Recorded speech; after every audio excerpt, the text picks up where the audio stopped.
Y bienvenidos un día más a la consulta del Dr. Méndez. Yo soy Roberto Méndez, médico de familia y especialista en nutrición clínica y deportiva y en ciencias del deporte. Como ya sabéis, aquí hablamos de nutrición, de medicina, de deporte, una mezcla de tantas.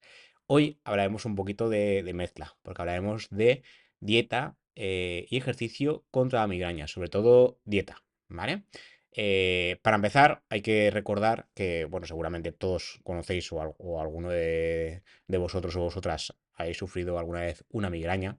Y la migraña es uno de los dolores de cabeza más potentes e incapacitantes de los que se conocen hoy en día. Hay muchísimos tipos de dolores de cabeza. De hecho, en gran parte no sabemos el motivo, no sabemos el origen de estos dolores de cabeza y la migraña es uno de estos. Existen muchos posibles orígenes. De hecho, se sospecha que la migraña podría tener cierto origen psicológico, es decir, que la ansiedad pueda provocar migraña. Esto es así, o sea, se puede provocar migraña sufriendo ansiedad, pero hay gente que tiene migraña y no tiene ansiedad, obviamente. De hecho, hay muchísimos casos que es justo al revés, que la migraña es la que provoca la ansiedad. Entonces, hoy haremos un poquito de qué se ha visto, qué dice la evidencia científica sobre qué tipo de alimentos consumir o cuáles evitar para poder prevenir o al menos mejorar en parte esta migraña.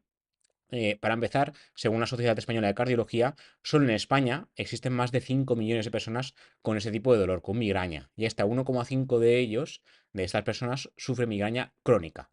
Por su parte, la OMS, la Organización Mundial de la Salud, ya considera la migraña como una de las 10 enfermedades más incapacitantes. Los tratamientos al respecto son poco eficaces en muchas ocasiones, pero los métodos preventivos suelen funcionar relativamente bien.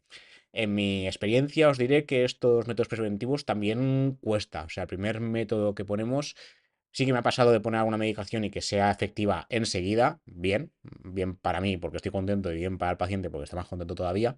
Pero muchas veces nos toca probar varios fármacos. No hay uno en especial que sea el mejor y muchas veces existen fármacos que son más parches, es decir, que cuando vamos a tener el dolor o cuando ya lo tenemos, al tomarlo el dolor mejora. O sea, hay fármacos muy potentes, muy efectivos, pero lo ideal sería no tener dolor, evidentemente. Entonces, hoy hablaremos más de métodos preventivos para evitar tener migrañas si ya solemos sufrir o por lo menos reducir el número de agudizaciones, el número de ocasiones que sufrimos migraña y que por lo menos sean menos dolorosas. Una de las dietas que se ha visto que tiene relativo beneficio es la dieta baja en tiraminas, que podría ser una potencial arma nutricional a tener en cuenta. Se desconoce, insisto, porque se producen las migrañas, algún día imagino que lo sabremos, las hipótesis son varias, pero estas sustancias sí habrían demostrado tener un papel importante en el desarrollo de la migraña como tal.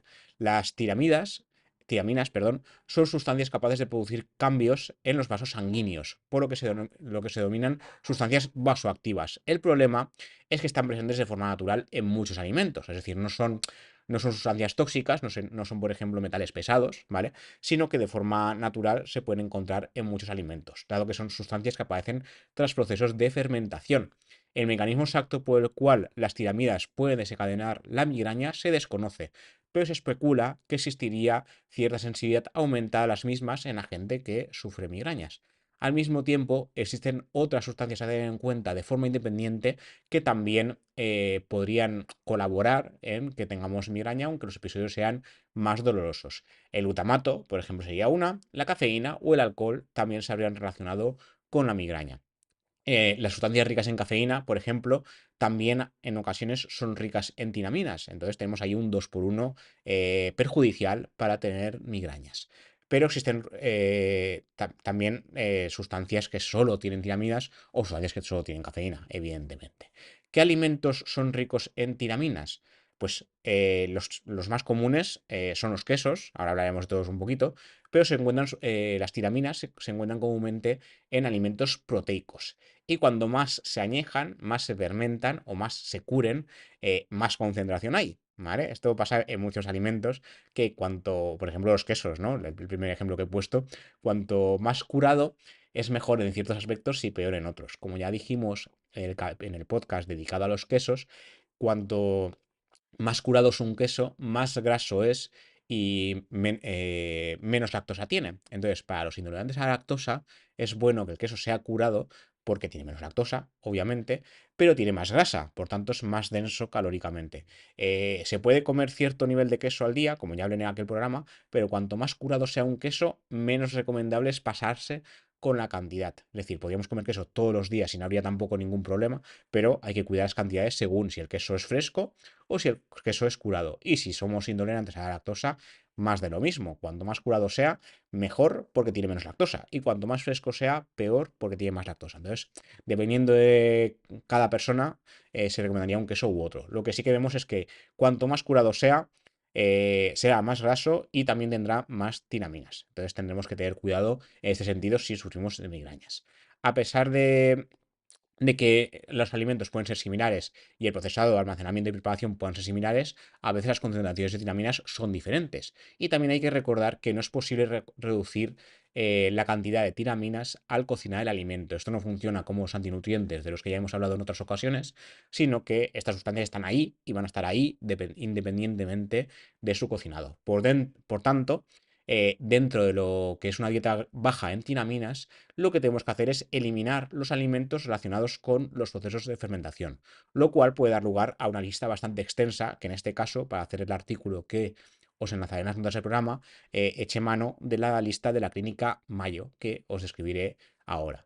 Los quesos intensos o curados, cheddar, suizo, parmesano, gorgonzola o camembert, serían también los que debíamos evitar. En contraposición, los quesos hechos con leche pasteurizada, americano, requesón, ricota o queso de granja, son menos propensos a contener tinaminas. El queso fresco sería más aceptable, como ya he comentado, para los que sufran migrañas. Pero, en caso contrario, si tenemos intolerancia a la lactosa, pues serían justamente los menos recomendables. Las carnes curadas, ahumadas, perdón, o procesadas también son muy ricas en tiaminas. Los alimentos en conserva fermentados, las salsas, como la salsa de soja, de pescado, el miso o la salsa teriyaki también son muy ricos. Soja, guisantes y habas y productos derivados, muy ricos en tiaminas, cuidado con esto. Frutas secas o muy maduradas, pasas, ciruelas pasas, plátanos maduros u aguacates demasiado maduros, pastas extraídas de levaduras, bebidas alcohólicas en general y alimentos almacenados inadecuadamente o descompuestos.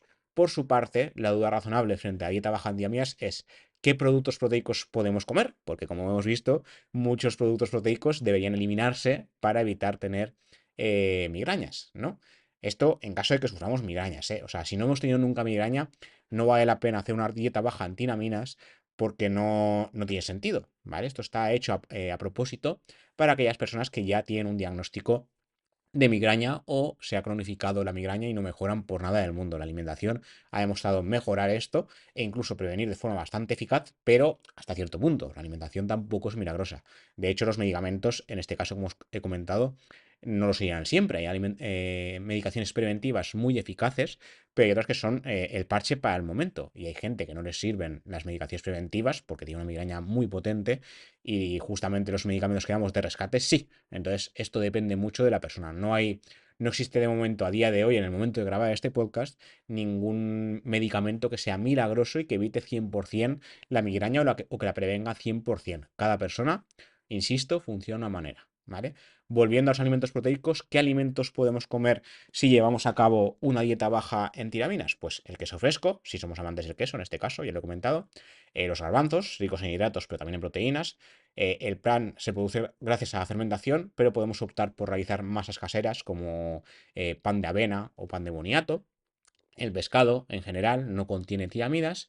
La carne puede incluirse siempre que sea fresca y sin procesados de por medio. La carne magra típica que las dietas en general suelen recomendar sería una buena opción, ¿vale? En conclusión, si somos objetivos, a menos que tengamos debilidad por alimentos específicos como la soja o los quesos intensos, es relativamente fácil llevar a cabo una dieta baja en tiaminas. Pero si nos gusta mucho el queso, la verdad es que nos puede fastidiar un poco este tipo de dieta porque justamente los quesos semicurados, curados o intensos son los que más tiramina contienen, ¿vale?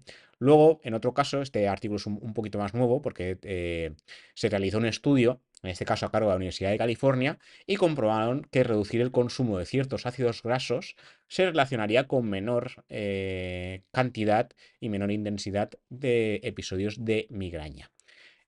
Como también dice el artículo, lo que hemos comentado antes, que más de 5 millones de personas sufren migraña recurrente en España y más del 70% de este caso supone una discapacidad grave y para un 14% una discapacidad moderada. No existe una solución como tal, pero los investigadores de Carolina del Norte, en Estados Unidos, sí que, bueno, en este caso se ha equivocado en el artículo, han puesto primero la Universidad de California y luego la Universidad de Carolina del Norte. Bueno, la cuestión es que el artículo se publicó en el British Medical Journal y lo que han visto es que el consumo de ciertos ácidos grasos, o más bien un equilibrio en el consumo de los ácidos grasos, podría reducir la cantidad y la calidad, o más bien la intensidad, de los episodios de migraña. En las declaraciones que realizaron los investigadores responsables, lo que cuentan es que nuestros antepasados comían cantidades y tipos de grasa muy diferentes en comparación a las dietas modernas. Esto ya se sabía porque ahora comemos fatal en general, no lo digo yo, lo dicen las estadísticas. Las dietas que hacemos son muy ricas en grasas y encima grasas procesadas, saturadas y la verdad es que fatal, no lo estamos haciendo demasiado bien. Pero en el pasado no, porque comían comida más fresca y no procesada, sin más, ¿vale? Entonces, explican que los ácidos grasos poliinsaturados que nuestro cuerpo no produce han aumentado sustancialmente en nuestra dieta debido al uso de aceites como el de maíz, soja y semillas de algodón a muchos alimentos procesados como batatas o galletas saladas. Los ácidos grasos poliinsaturados examinados en ese estudio son el omega 6 y el omega 3, que en muchas ocasiones se ha dicho que el equilibrio de estos ácidos grasos es importante hasta cierto punto, pero se está viendo que comemos mucho omega 6 y muy poco omega 3 y deberíamos comer más omega 3 y menos omega 6. ¿Estoy diciendo con esto que evitemos el omega 6? No, ¿vale? Porque muchas veces se suele decir, no, es que el omega 6 es proinflamatorio, hay que evitar. No, lo que hay que hacer es comer un equilibrio, ¿vale? Los dos tipos de ácidos grasos son importantes para la salud, pero deben tener un equilibrio, ya que se ha demostrado que los ácidos grasos omega 3 disminuyen la inflamación y algunos derivados omega 6 promueven el dolor. Pero, como digo, tiene que ser un equilibrio, hay que tener un rango determinado y no evitar uno y priorizar a tope el otro. Hay que tener el equilibrio, igual que pasa con la sal, con el potasio, del cual hemos hablado en anteriores ocasiones. En este caso, como digo, debido a la gran cantidad de alimentos procesados que consumimos, la mayoría de personas, en este caso de Estados Unidos, donde se hizo el estudio, consumen muchos más ácidos grasos omega 6 que omega 3. Para ver si la cantidad de estos ácidos grasos en la dieta puede afectar al dolor de cabeza, se realizó un estudio con 182 pacientes ya diagnosticados de migraña y que buscaban un tratamiento. Entonces se hizo un ensayo aleatorizado, y controlado. Además de su tratamiento habitual, los pacientes llevaron a cabo un tipo de dieta diferente. Una dieta control, que mantuvo la cantidad promedio de ácidos grasos omega 6 y omega 3 normales de Estados Unidos. Una dieta donde se aumentó el omega 3 y se mantuvo el omega 6. Y una dieta que aumentó el ácido graso omega 3 y disminuyó los omega 6 a propósito. Los participantes recibieron 2/3 partes de sus necesidades alimentarias diarias y también se les dio un diario electrónico para registrar cuántas horas al día tenían dolor de cabeza. Los pacientes que siguieron cualquiera de las dietas experimentaron menos dolor que el grupo control. Cualquiera de las dietas, quiero decir, las otras. En este caso, la dieta control, como ya he dicho, mantuvo las cantidades. En la primera dieta de estudio se aumentó el omega 3, pero se mantuvo el omega 6. Y en la segunda se aumentó el omega 3. O sea, en las dos se aumentaron los ácidos grasos omega 3, pero se disminuyó el omega 6. Pues solo con aumentar el omega 3 ya se vieron beneficios. Además, aquellas que siguieron una dieta alta en ácidos grasos omega 3 y bajas, más bajas de lo habitual, de omega 6, experimentaron una mayor mejora. Según los investigadores, esta modificación podría tener cierto impacto. Señalan que el efecto que vieron para reducción de los dolores es similar al que se llega a observar con algunos medicamentos. Eso sí, aunque los participantes informaron de menos dolores de cabeza, algunos no cambiaron su percepción del dolor respecto a no hacer dieta. O sea, no es algo milagroso, pero se ha visto que el tema de tener un equilibrio de ácidos grasos omega 3 y omega 6 en la dieta sí que puede tener cierto potencial e incluso equiparable a algunos fármacos. Entonces, habría que tenerlo en cuenta para si tenemos una migraña crónica que no mejora con nada, oye, a lo mejor mejorar, bueno, aumentar los omega 3 y reducir los omega 6 podría ser una opción para probar más allá de la medicación. Finalmente, respecto al ejercicio, no se añadió ningún artículo porque no he encontrado algún ejercicio en particular que mejore las migrañas, A modo general, el ejercicio recomendado sería lo que dicen las guías clínicas generales para población general. Insisto mucho en lo de general porque no hay nada específico para migraña, que sería hacer al menos 2 sesiones de ejercicios de fuerza a la semana y al menos entre 150 y 300 minutos de ejercicio semanales a nivel de cardio, ya sea caminar, correr, bicicleta, natación, etcétera. El ejercicio en general puede mejorar la migraña, pero no de una forma específica, como en el caso de de hacer una dieta baja o nula en dinaminas o mejorar el rango omega 3, omega 6, sino porque el ejercicio se ha visto que es antiinflamatorio, potencia la creación de antioxidantes naturales, reduce los radicales libres y por tanto a mejor rango antioxidantes radicales libres, menor inflamación general. A menor inflamación general, menor dolor, ¿vale? Además, la vasodilatación creada por el ejercicio físico en general también podría colaborar en reducir los dolores de cabeza porque algunas teorías indican que la migraña se puede reducir por algún tipo de alteración a nivel de vasodilatación, vasoconstricción de los vasos sanguíneos de pequeño calibre a nivel cerebral. Como digo, son teorías, entonces aún queda mucho por estudiar al respecto. Si en algún momento sale algún tipo de ejercicio que digas, este es el mejor, volveré a repetir el capítulo sobre la migraña y hablaremos sobre el tema, pero de momento no he encontrado nada muy específico al respecto. Pero sobre la alimentación, lo que comentamos y que os dejaré en las notas del programa.